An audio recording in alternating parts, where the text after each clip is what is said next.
Merci, Monsieur le Président. Donc, je voudrais d'abord joindre ma voix à celle de tous nos collègues qui ont fait l'éloge de ce document. Franchement, non seulement j'ai été séduit par ce document, mais j'ai pris plaisir à le lire. Donc, c'est un document bien argumenté, qui est clair dans ses formulations, et je le dis à l'intention de Madame Thomas, que je trouve animée d'une ambition que je partage. Bien. Cela dit, Monsieur le Président, ce n'est pas parce qu'une révision est nécessaire qu'elle sera facile. Et je crois que nous devons, je vais prendre quelques points sur lesquels il me semble qu'il faut concentrer le tir. À la fois la situation budgétaire d'un certain nombre d'États est préoccupante et la situation politique de certains États est pire, ou risque de l'être,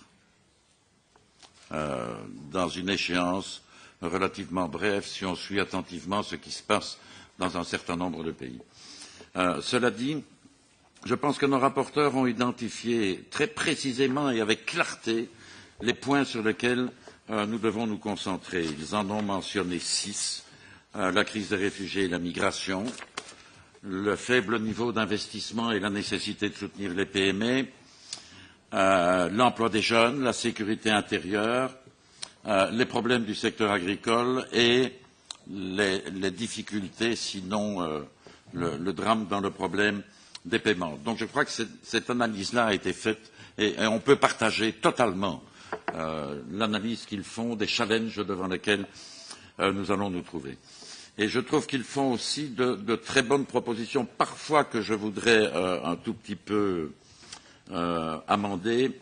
Il est clair que, compte tenu de la crise des migrations, des réfugiés et de la sécurité intérieure, le plafond de la rubrique 3 est insuffisant. C'est une évidence.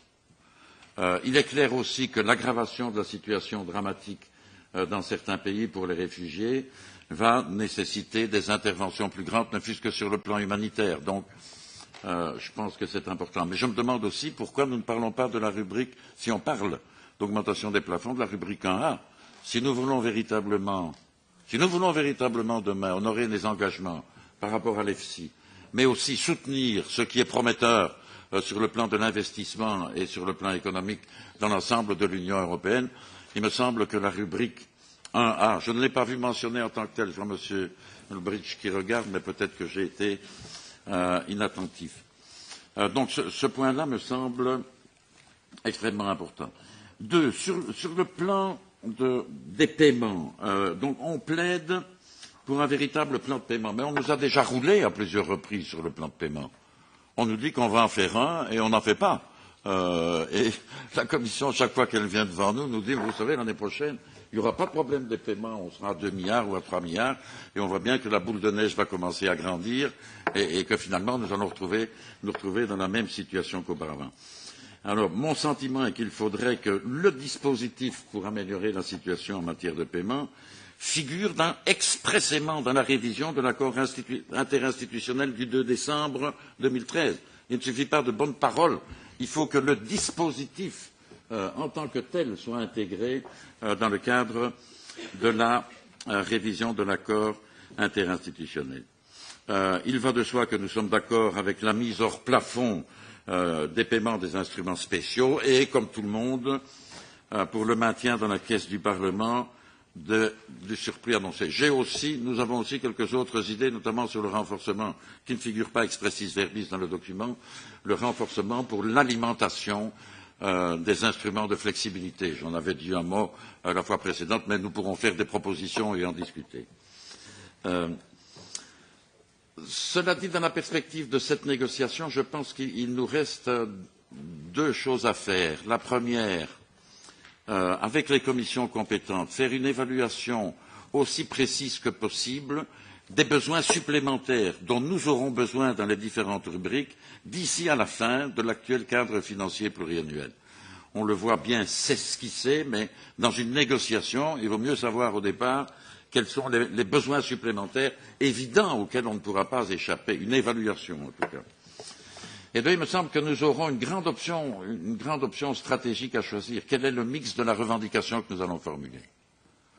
Est-ce que nous allons travailler plutôt sur l'augmentation des plafonds?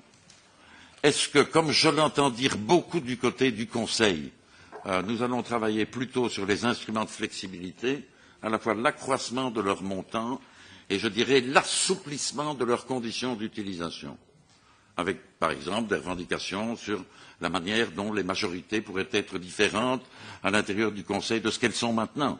Donc, ce mix-là, Monsieur le Président, je pense que dans le cadre de la future négociation, nous devons entre nous, nous ne sommes pas obligés de l'écrire, mais nous devons entre nous, sur le plan stratégique, essayer de le préciser de manière telle que notre position de négociation soit très forte. Donc je crois que nous pouvons encore faire un certain nombre de réflexions, mais je termine par là. Ce document est remarquable. Comme on dit, il y a plus dans deux têtes que dans une, et quand il y a deux bonnes têtes, eh bien, ça fait un excellent document. Merci. Une sorte de fécondation mutuelle. Monsieur Maragall.